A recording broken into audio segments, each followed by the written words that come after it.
Bleak Week. Coen Brothers' 2001 film, The Man Who Wasn't There. Mother Joan of the Angels. Ocean's 11 is playing. Paperback sci-fi fantasy novels, slasher triple feature, home travelogue videos of someone going to the biosphere. When Carol Co. was king, 70mm at the Vista. Mel Brooks is turning 100. That's incredible.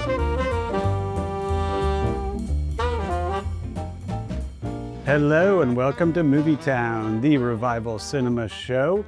It is June, and with summer brings many great screenings in Los Angeles and beyond. Let's jump right in. It wouldn't be June without the American CINEMATHEQUE 5th year of Bleak Week. If you aren't familiar with Bleak Week, they started it in 2021, right when theaters were opening back up during COVID, and their first instinct was to show some really escapist fare, but when they came to programming it, they couldn't help but keep being drawn towards these really dark, despairing features, and thus came Bleak Week, and it turned into a big success, and now in its 5th year, it's turned into a global film festival. It's literally playing theaters around the world. If you have an art house in your town, you should probably check it out. It's probably some good titles playing.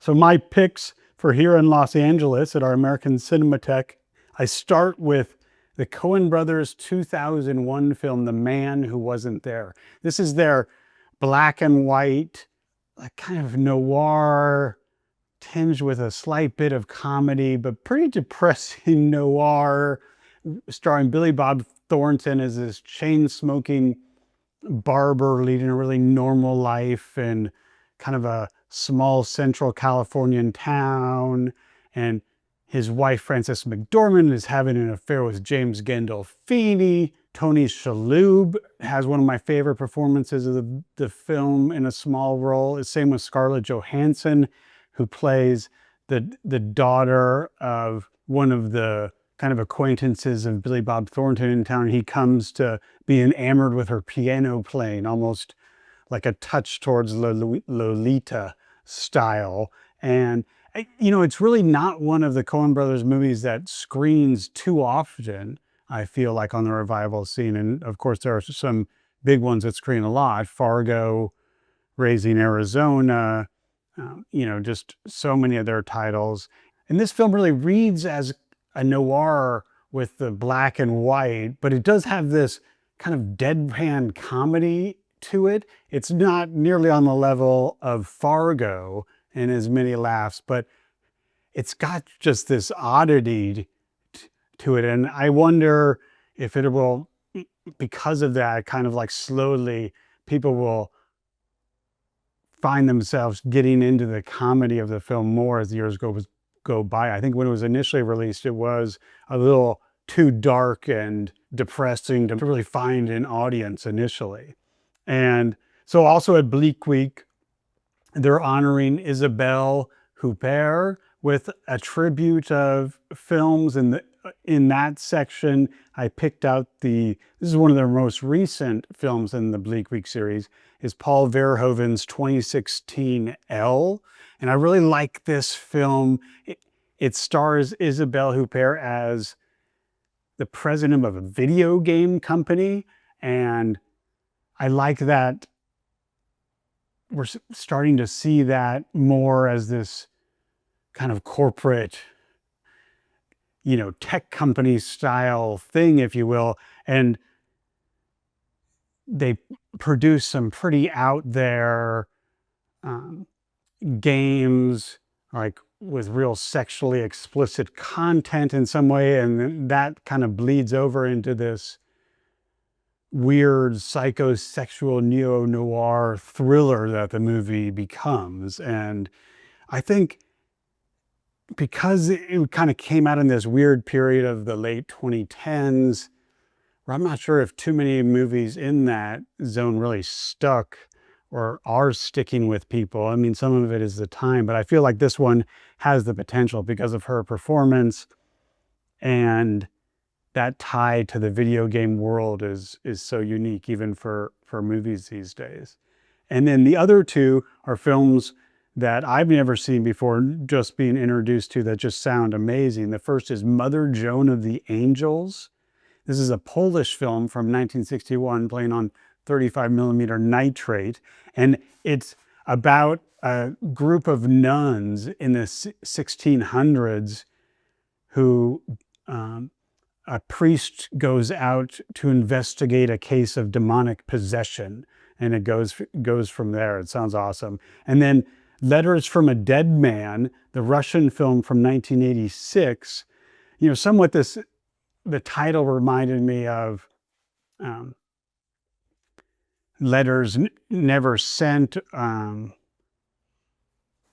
the Russian film. That's a very dramatic film, but this sounds kind of like a little bit zany, kind of off the wall, post-apocalyptic, like a small group living underground with these big masks, and they go outside and they're just trying to survive out there. And sounds like a very unusual and interesting movie. And it's only 88 minutes, which I thought really jumped out to me for these Bleak Week movies that, sometimes you expect them to be like 3.5 hour long, steady films. And so that's quite a different one there. And then so jumping on to other theaters this month, at Now Instant Image Hall, Mezzanine is presenting a series of 3 films from the filmmaking team of husband and wife team, Antonio Reis and Margarita Cordeiro from Portugal. And I really don't know these filmmakers at all, but they're considered legendary figures in their home country. And so I just feel like I've missed their filmmaking and really want to check one of them out. So the one I've selected is TRAS-OS-MONTES from 1976. And that's actually the name of kind of a region, a tourist region or a tourist destination a little bit in Portugal. And then going on to the GARDENA Cinema, has a Tommy Wiseau double feature. I mean, I'm sure none of you are unfamiliar with Tommy Wiseau's 2003 The Room, which has really become kind of the de facto cult movie of the 21st century in a lot of ways. And I mean, plays every month in the legs on this movie, but I included it on this one specifically because it's a double feature with his other feature-length film, Big Shark from 2023. I've never seen this. I've heard mixed things on it, but I am interested to see it, especially paired with the first movie. And the star of The Room, Greg Sestero, is going to be in person at this GARDENA Cinema. So that's a unique one. And then the other film I wanted to highlight at GARDENA that's 25 years old at this point is Ocean's 11 is playing.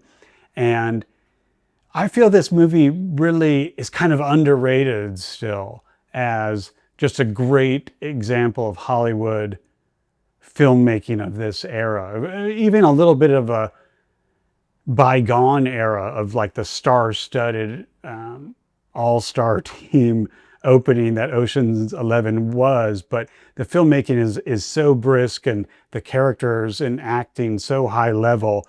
I just would be surprised if this movie doesn't keep rising up, top 100 lists and start to crack those in the years to come.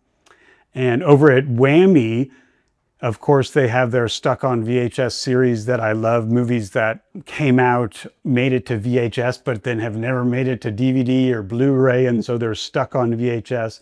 And this is an Italian movie from 1983, Hearts in Armor. It's a very like fantasy, medieval swords, dragons sort of oddity that, I mean, almost evokes those classic paperback sci-fi fantasy novels you would see like in a used bookstore by the hundreds, and just looks like something I haven't seen before. So very excited for that one.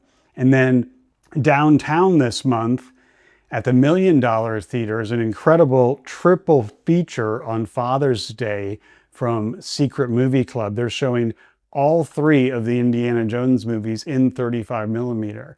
And, these movies obviously are classics at this point and play a lot around town. I'm not sure there's too many opportunities to catch a triple feature of them on film. And so that's a really unique screening this month. And moving on to the Academy Museum, and I saw last month for the first time a film in their large theater, and it just floored me just how incredible that space is. And so I really want to feature a lot more screenings there and series at the Academy, even if sometimes the spirit of the screenings isn't my favorite in terms of the tone and what I like about revival cinema, and kind of a rowdy crowd and a fun intro. Sometimes it's a little academic at a museum setting like this, and they are sometimes like that. So, you know, that said, this month I'm recommending from 1948, the Marilyn Monroe movie, Ladies of the Chorus. I don't know this film. It's Marilyn Monroe's 100th birthday this month. And so the Academy is showing a series of her lesser known films. And then this is a really interesting film from 1996, Crash. David Cronenberg's Crash is showing at the Academy in 4K. And I can still remember renting this in 1997. I was with a group of 3 friends. We were visiting someone in college at UCLA, and it was the start of 3 of our summers. But my friend at UCLA on the quarter system, his summer was still going, so we came out to visit him at school. And for kind of a quiet last night, we walked down into Westwood to the Blockbuster and picked out a movie. And me and my other friend, who was a bit of a cinephile, we kind of forced Crash on the other 2 friends, and they've never let us live it down, because it was still to this day, they say, the worst movie they've ever seen. And I wasn't taken by the movie at the time. Certainly it stuck with me a lot, but I've never rewatched it. And now I've watched it become a little bit of a new classic, a cult film that shows a lot, that I feel like a new generation of people have discovered.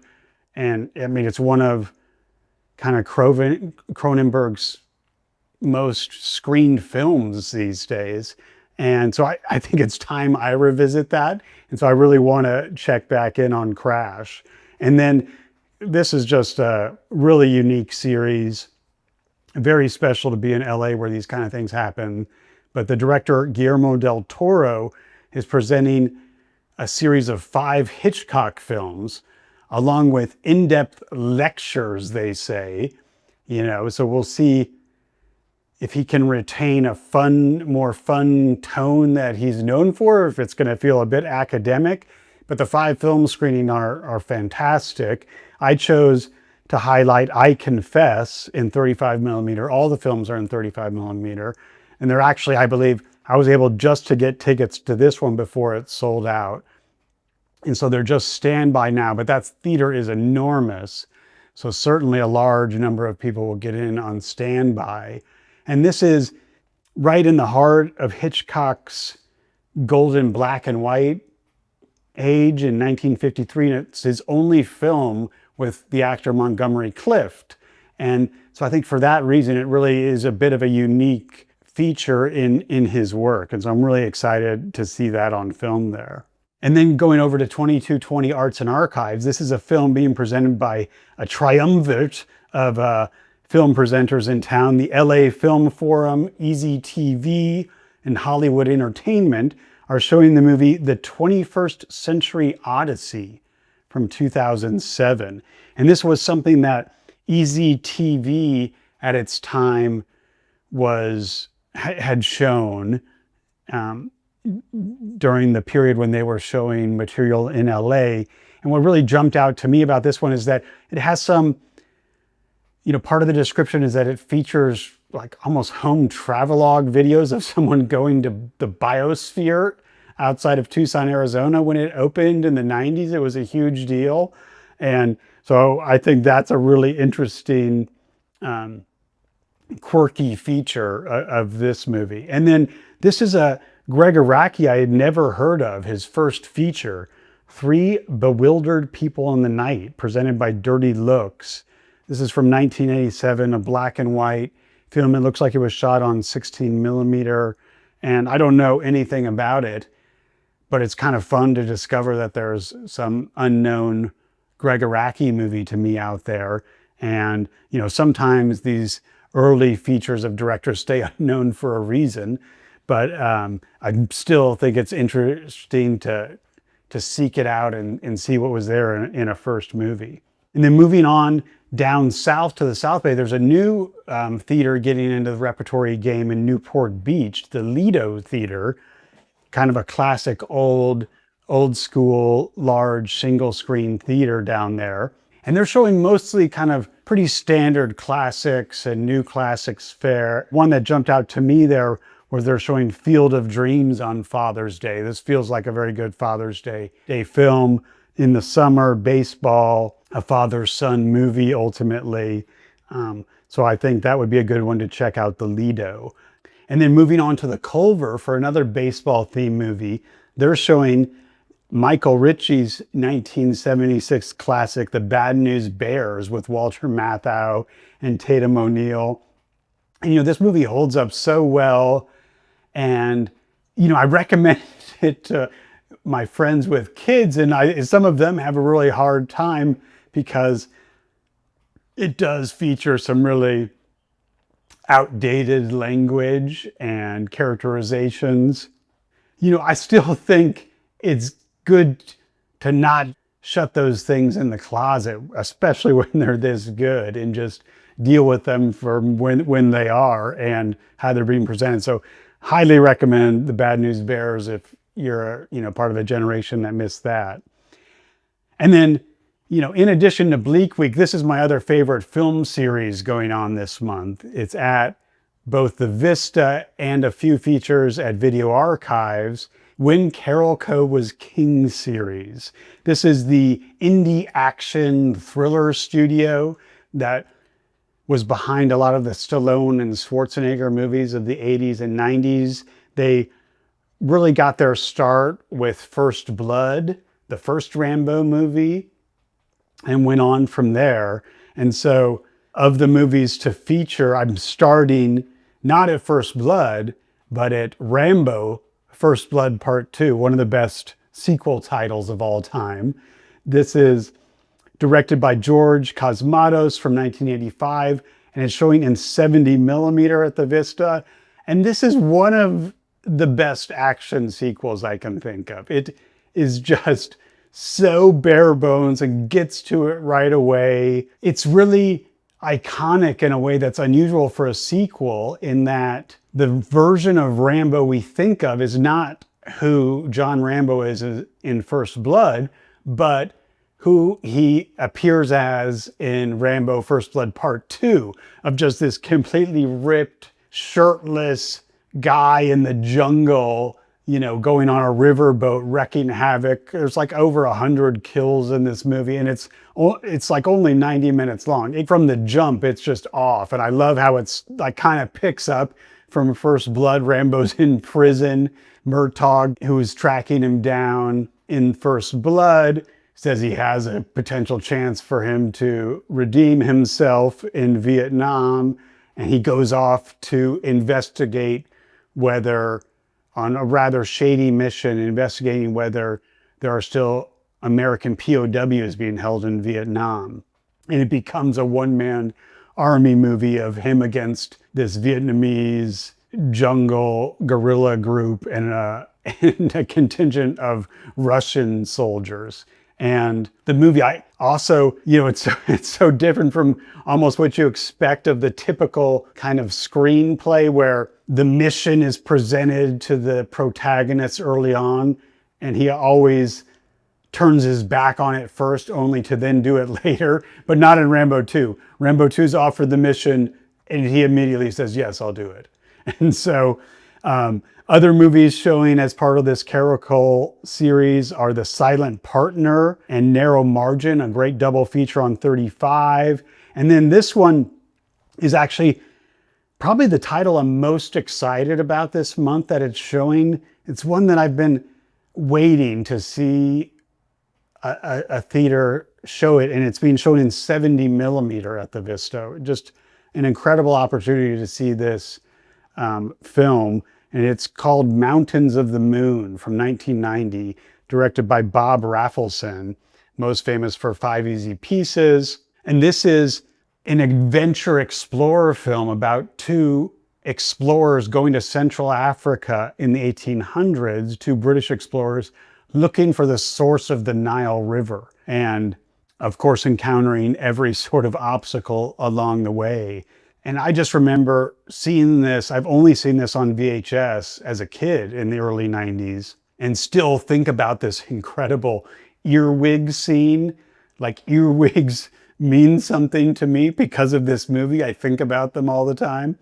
But beyond that, it just feels like the type of adventure, you know, of course it's going to get comparisons to Lawrence of Arabia, but that kind of movie that's missing from our landscape these days. So very excited. Like, if I had to pick one movie to recommend, and that I'll be at for sure, is Mountains of the Moon on 70mm at the Vista. And then at the Video Archives Cinema Club inside the Vista, the micro cinema, they're showing two Carol Co movies. Walter Hill's 1988 Red Heat with James Belushi and Arnold Schwarzenegger. And then the other one I recommend is Lock Up, the Stallone film from 1989. And this one actually, I think of this movie as a Walter Hill movie, even though he directed Red Heat and didn't direct Lock Up. But it's a great, like, genre, gritty action movie of Stallone as a wrongfully imprisoned guy trying to break out of prison in this 80s feature. And so I highly recommend those two. And then moving on to the new Beverly Cinema. I love they're doing this. They're showing two of the kind of most liked and best discovery films of their William Bodine retrospective from April. They're bringing back two of them to show as a double feature, Blonde Ransom and The Crime of the Century. And I was lucky enough to see Blonde Ransom that month. And this movie, it's a bit hard to describe this movie. It's a screwball comedy, I think, at heart, but it's also got a bit of noir crime element and kidnapping to it. And also then goes to this weird Paramount musical place where there's just these unusual musical numbers throughout, which was really common for like a Paramount musical of the 40s. And so, you know, and I heard great things about The Crime of the Century. So I think that's a great double feature this month. And then they also have a Nestor Almendros double feature, the famed cinematographer, probably best known for Days of Heaven, the Terrence Malick movie from 1978. That's considered one of the most beautiful films ever shot. And a chance to see that on 35 is always a great opportunity. And that's paired with a film he shot for Francois Truffaut in 1970, The Wild Child. So two really like must see on film kind of movies. And then for sort of a cult grindhouse pick, I picked out a 70s rural horror double feature they're doing with Scream Bloody Murder and Deranged, which I feel like will be a great one out at the New Bev. And then at Brain Dead Studios, the films I'm highlighting, there's this Japanese film from the early 80s that I hadn't heard of called Burst City. And a lot of filmmakers from 80s East Asian cinema like refer to this as being one of the most influential films of the time. And I'm really interested to kind of see what other movies it points towards. And then also two movies showing on 35mm at Brain Dead this month. Talk to Her, the Pedro Almodovar movie from 2002. And this is my favorite Pedro Almodovar movie. And it's such, you know, it should be an unusual movie if it's Pedro Almodovar, but it's also so heartfelt and, you know, not kind of manic comedy, which, you know, soap opera comedy that is in so many of his films.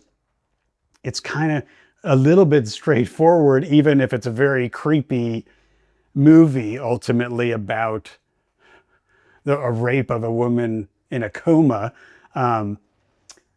But I just, yeah, love the edges, you know, where he goes with this, and that he's unafraid to really make of, you know, the villain this kind of humble, nice character of the male nurse in this movie. And just the first thing I always think about from this is the black and white dream sequence of the male nurse climbing into the woman's vagina.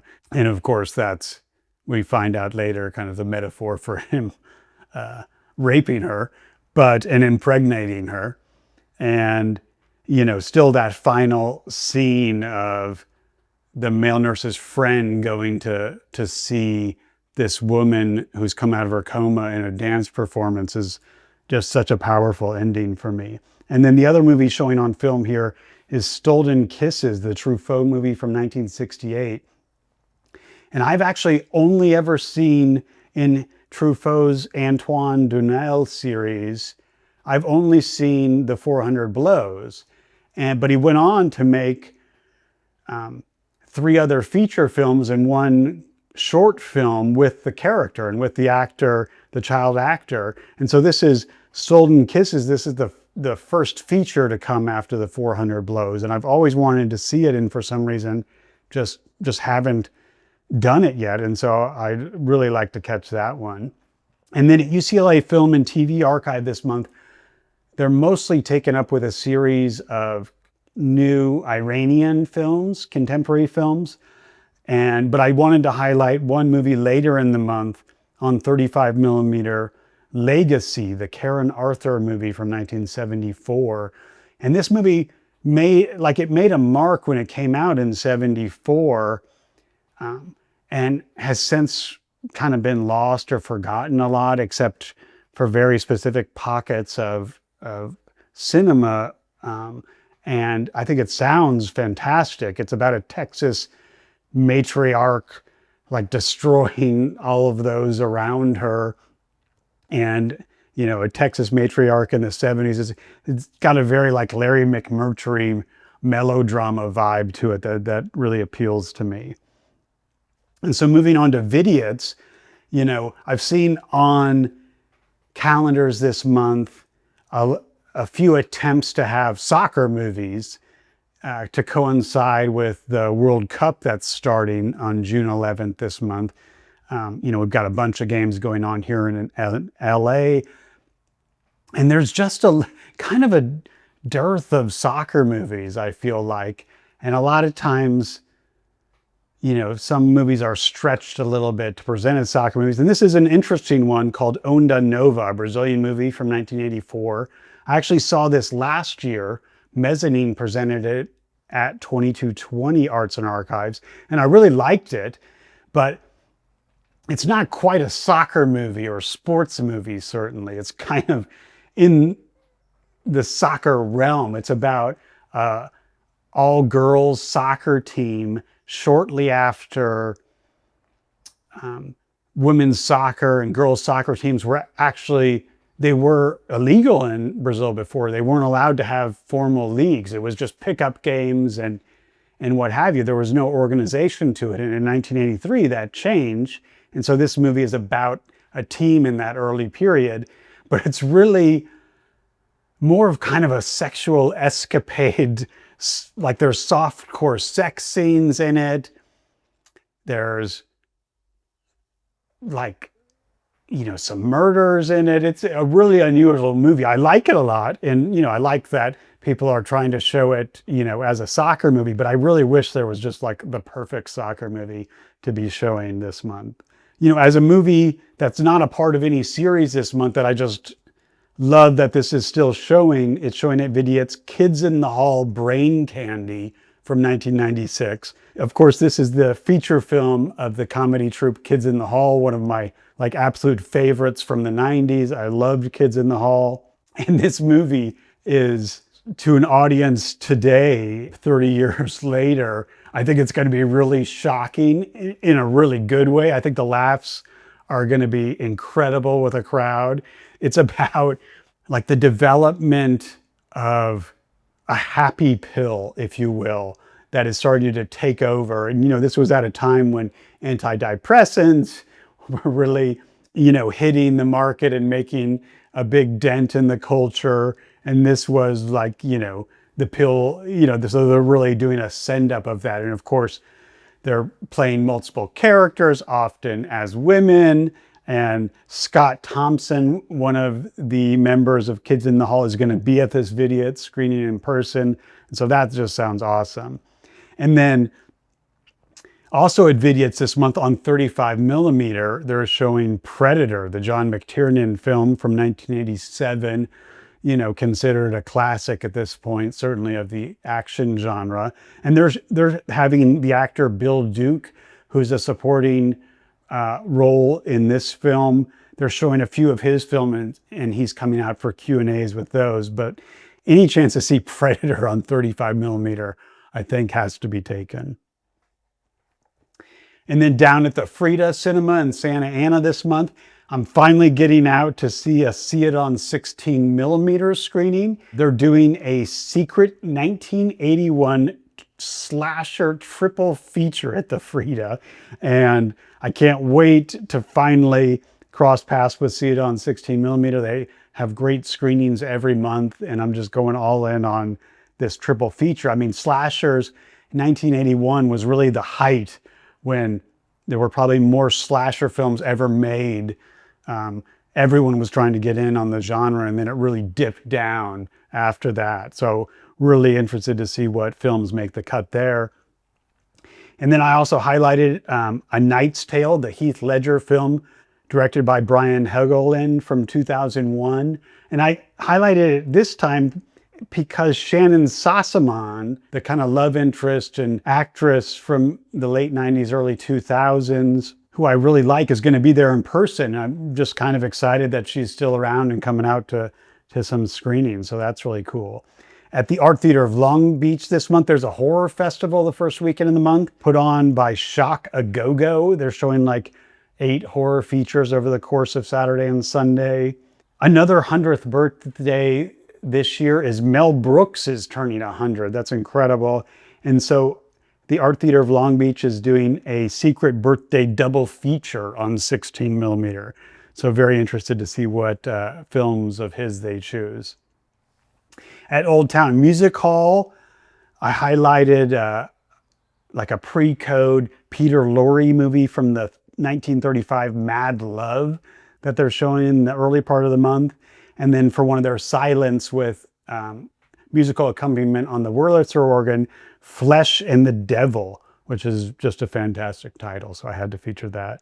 At the Eastwood this month, really great birthday of Hong Kong Cinema Club is celebrating its first birthday. It'll have been a year since their first screening, and just really excited for them. They've really kind of built something out there at the Eastwood and are getting great crowds out for these Hong Kong movies. And they're showing a classic to celebrate their birthday. They're showing A Better Tomorrow, the John Woo movie from 1986. And so and they've got a ton of like special pre-show stuff planned for that. Trivia, giveaways, special merch. So I'm going out to that, really excited for that one. At Philosophical Research Society this month, their intergalactic animation series concludes with Night on the Galactic Railroad, a Japanese animated film from 1985. This is a really like kind of cult beloved movie by those who have seen it, but it's rarely screened and sounds like a really interesting one to get out to. And then they're showing a double feature of Tally Brown, New York, and Scarecrow in a Garden of Cucumbers. Very kind of transgressive New York movies of the 70s paired together. Neither of which I've seen, but which both sound awesome. And then at Milagros Cinema, they kind of divide each day of the week up into different series. And their Tuesday series is their Cine Tuesday, featuring, highlighting Latino themed films. And so this month, my pick for Milagro is one of those, Stand and Deliver from 1988.